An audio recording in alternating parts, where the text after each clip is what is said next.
सीना पत्थर का चाहिए या लोहे का कलेजा चाहिए? वो लोहे का कलेजा राहुल गांधी का है, ये बात तो तय हो चुकी है। एक कौन क्या होता है, राहुल गांधी की इमेज को वैसे तोड़ने मरोड़ने की काफी कोशिश की जाती है।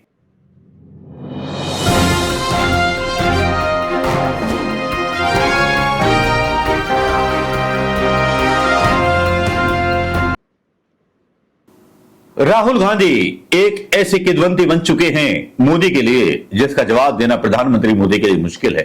अरे भाई, इसको संसद से निकाला, गुजराती अपने जो आरएसएस के जज वगैरह थे उनसे इनकी जमानत जो थी रद्द करवा दी, सब कुछ करवा दिया, लेकिन राहुल गांधी है कि मानता नहीं। कोई और नेता होता तो शायद दबाव में झुक जाता, आत्मसमर्पण कर देता प्रधानमंत्री मोदी जैसी शख्सियत के सामने, जिस शख्सियत के अंडर में कानून भी है, पुलिस भी है और सारी चीजें हैं, जो अपने हिसाब से किसी भी पार्टी को तोड़ सकता है, किसी भी पार्टी को खरीद सकता है।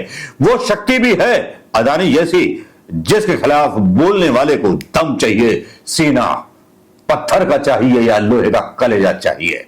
वो लोहे का कलेजा राहुल गांधी का है, ये बात तो तय हो चुकी है।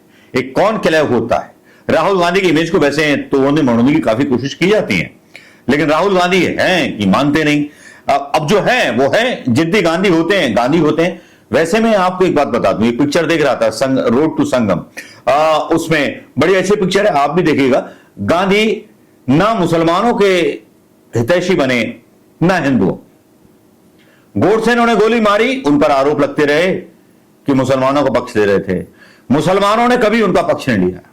खैर छोड़िए, इस बात को मुसलमान बुरा ना माने, मैं इसका स्पष्टीकरण दे सकता हूं। अगर ये बात ना होती तो आज कांग्रेस को छोड़ करके ओवैसी के पीछे मुसलमान ना भाग रहे होते। और यही वो पॉइंट है, ट्रेजिक पॉइंट है, जिसका फायदा प्रधानमंत्री मोदी ले रहे हैं। प्रतिदिन मीडिया नेटवर्क के कॉन्क्लेव 2023 के विस्तार में पूछे गए सभी प्रश्नों, जैसे अदानी मोदी के रिश्तों पर, जिस तरह मणिपुर पर मोदी सरकार की विफलता, बढ़ती महंगाई पर सवाल जब पूछे गए राहुल गांधी से, तो राहुल गांधी ने बड़े शानदार उत्तर दिए। वो कल मैं वीडियो डाल चुका हूं आपके बीच में। लेकिन यहां राहुल गांधी जो हैं अपना एक ट्वीट करते हैं अब से 2 घंटे पहले। राहुल गांधी बोलते हैं, कास्ट सिनेसिस भारत का एक्सरे है, ओबीसी कितने हैं, बाकी के वर्ग कितने हैं, जब ये आंकड़े सामने आएंगे तभी देश सबकी भागीदारी को लेकर के आगे बढ़ेगा। कांग्रेस की सरकारें अदानी की नहीं, देश के किसानों, मजदूरों, दलितों और वंचितों और आदिवासियों की है। देखो यार, ये आदमी सच बोल रहा है। बीजेपी का कोई व्यक्ति होता तो बोलता यार पंडितों की है जमीन, पंडित तो बीजेपी के सपोर्टर है, और पंडितों को ये कहना भी है। यूपी में अक्सर कहावत सुनता हूं कि पंडितों के बिना आशीर्वाद की कोई सरकार ना तो यूपी में बन सकती ना केंद्र में बन सकती। और ये बात मोदी जी को पता है, लेकिन राहुल गांधी को नहीं पता है। तो राहुल गांधी है। फिर राहुल गांधी का, लेकिन ये बयान सुन लीजिए कि राहुल गांधी क्या रहे। 57 सेकंड का ये वीडियो राहुल गांधी का, आपको सुनना बहुत जरूरी है। चल रहे हैं, ये हमारा वाला सबके सामने चलता है, हम इसको दबाते हैं, किसानों के खाते में पैसा जाता है, 2500 रुपए क्विंटल धान में आपको मिलता है, अंग्रेजी स्कूल खुलते हैं, बीजेपी छुपे रिमोट कंट्रोल दबाती है, नरेंद्र मोदी जी दबाते हैं, पब्लिक सेक्टर प्राइवेटाइज हो जाता है, आपका जल, जमीन, जंगल अदानी जी के हवाले हो जाता है। मैंने उनके रिमोट कंट्रोल के बारे में पार्लियामेंट में बात उठाई। मैंने नरेंद्र मोदी जी से पूछा कि मोदी जी आपका अदानी जी के साथ क्या रिश्ता है? जवाब मिला, मेरी लोकसभा की सदस्यता रद्द कर दी। कास्ट सेंसस हिंदुस्तान का एक्सरे है, और एक बार ये डेटा हिंदुस्तान की जनता के हाथ में होगा तो फिर देश सब लोगों को भागीदारी देकर आगे चल पाए। नरेंद्र मोदी जी, आप कास्ट सेंसस से डरते क्यों हो? जैसे ही हमारी सरकार आएगी, पहला कदम कास्ट सेंसस होगा, और ओबीसी को जो भागीदारी मिलनी चाहिए वो कांग्रेस पार्टी करके दिखाएगी। उसके बाद फायर ब्रांड नेता सुप्रिया श्रीनेत, इनका भी बयान सुनना जरूरी है। इनका भी बयान 59 सेकंड्स का है, ये भी सुन लीजिए। आप अपनी माँ का कोई संबोधन करते होंगे ना, क्या करते हैं? माँ बोलते हैं, मैं अम्मा बोलती थी जब तक वो जिंदा थी, अभी भी बोलती हूँ। आप क्या बोलती हैं? ये मम्मी बोलती हैं। जो अपनी माँ का नाम बिगाड़ सकता है, उससे ज्यादा घटिया मानसिकता के व्यक्ति दूसरे नहीं हो सकते। अगर इस देश को हम अपनी माँ कहते हैं, भारत माँ कहते हैं, हिंदुस्तान कहते हैं, इंडिया कहते हैं, अगर आपका दिल इस देश के लिए धड़कता है तो आप घमंडिया कहिएगा, क्योंकि आप एक गठबंधन से डर गए। आज तक घमंडिया नहीं था।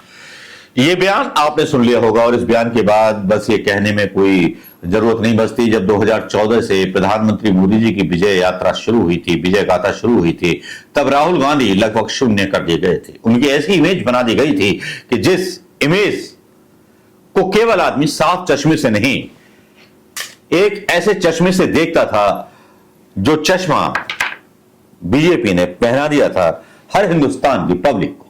और पब्लिक को वो चश्मा इस तरह से पहनाया गया था कि जिसमें नाजायज रिश्ते जोड़े गए थे नेहरू के माउंटबेटन की वाइफ एडविना के साथ। चारित्रिक हमले पहले उनके परिवार पर, फिर राहुल गांधी पर चारित्रिक हमले हुए, सब कुछ हुआ। सोनिया गांधी को डांस बार में नाचने वाली एक औरत ही बोला गया उस संस्कारी पार्टी के द्वारा जो बेटी बचाओ बेटी पढ़ाओ का नारा देती है, क्योंकि चश्मा 2014 में बदल चुका था। चश्मा वो हो चुका था जो मोदी ने लोगों से कहना शुरू किया। चश्मा वो बदल चुका था जिसमें व्हाट्सएप यूनिवर्सिटीज में गांधी खानदान और कांग्रेस के खिलाफ चीजें आने लगी। ये 2014 से पहले की बात है जो अब तक चलती रही। अन्ना आंदोलन की सच्चाई आप सबको आज समझ में आ रही होगी। मैंने बहुत पहले आर्टिकल में लिख दिया था कि अन्ना आंदोलन किस तरह से प्रायोजित आंदोलन था मनमोहन सिंह सरकार के खिलाफ। किस तरह से एक व्यक्ति के त्याग को उसका नकारापन साबित करने के लिए मीडिया को लगा दिया गया। जो व्यक्ति प्रधानमंत्री पोस्ट के लिए भीख मांग रहा था 2014 के इलेक्शन में कि बस मुझे एक बार प्रधानमंत्री बना दो, चाय वाले को प्रधानमंत्री बना दो, अगर मैं कोई गलती करूं तो चौराहे पर लाकर के फांसी लगा देना। यह वो व्यक्ति था, वही व्यक्ति प्रधानमंत्री मोदी, जो आजकल चौराहे पर बिना सिक्योरिटी में आने में डरता है। यह वही प्रधानमंत्री मोदी है जो ईडी, आईडी, सीबीआई का इस्तेमाल अपने विरोधियों को दबाने के लिए करता है। यह वही चाय वाला है जिसने बड़नगर में चाय नहीं बेची, लेकिन अच्छे अच्छे नेताओं के यहां इनकम टैक्स रेट डाल करके सरकारें बदल दी। यह वही नेता है जिसने गुजरात में होते हुए कई सारे ऐसे फर्जी एनकाउंटर कराए जिसके बारे में अमेरिका ने सवाल पूछे थे। यह वही नेता है जिस नेता के बारे में किसी की जुबान नहीं खुलती। यह वही नेता है जिसके अंदर दम है अदानी के साथ सौदेबाजी कर लेने का। यह वही नेता है जो चीन के साथ समझौता कर लेता है देश की जमीनें बेचने का। यह वही नेता है जो सौदा कर देता है देश की अस्मिता का पाकिस्तान के साथ। यह वही नेता है जो भारत माता का नारा लगाता है, किसानों का नारा लगाता है और किसानों के ऊपर काले कानून लाता है। यह वही नेता है जिसके राज में एक थार आती है और किसानों को कुचल करके चली जाती है, लेकिन सजा किसी को नहीं होती। लेकिन मीडिया एक ऐसा तंत्र है जो काबू में है उस व्यक्ति के, मायावी व्यक्ति के, जो मायावी व्यक्ति जानता है कि इस भारत की जड़ जड़ में भ्रष्टाचार है और भ्रष्टाचार से हर किसी को खरीदा जा सकता है, अपने दोस्तों को भी भगाया जा सकता है और दोस्तों पर अगर कोई सवाल पूछे तो उसकी संसद सदस्यता खत्म की जा सकती है। इतना शक्तिशाली प्रधानमंत्री मोदी जब इस काले चश्मे से बात करता है और जब सच्चा चश्मा पहनो तो सच्चाई कुछ अलग नजर आती है, क्लियर और साफ। जहां पर मोदी जी गुनाहगार नजर आते हैं। आज जितनी बातें बोली मैंने दोस्तों, अगर आपको अच्छी लगी हो तो इनको शेयर करना मत भूलिएगा। और इसमें राहुल गांधी ने भी बोला है, सुप्रिया सिन्हा ने ही बोला है, सबने बोला है, लेकिन 100 बात की तो एक बात यह है कि इतना सब कुछ होने के बाद सुल्तान बाजी हारते हुए नजर आ रहे हैं। जहां एक तरफ राहुल गांधी लोगों के दिल में जगह बना रहे हैं, वहीं प्रधानमंत्री मोदी भोपाल की रैली से गालियां खा रहे हैं लोगों की। और इतनी गालियां मैं आपको बता नहीं सकता दोस्तों। नमस्कार, जय हिंद।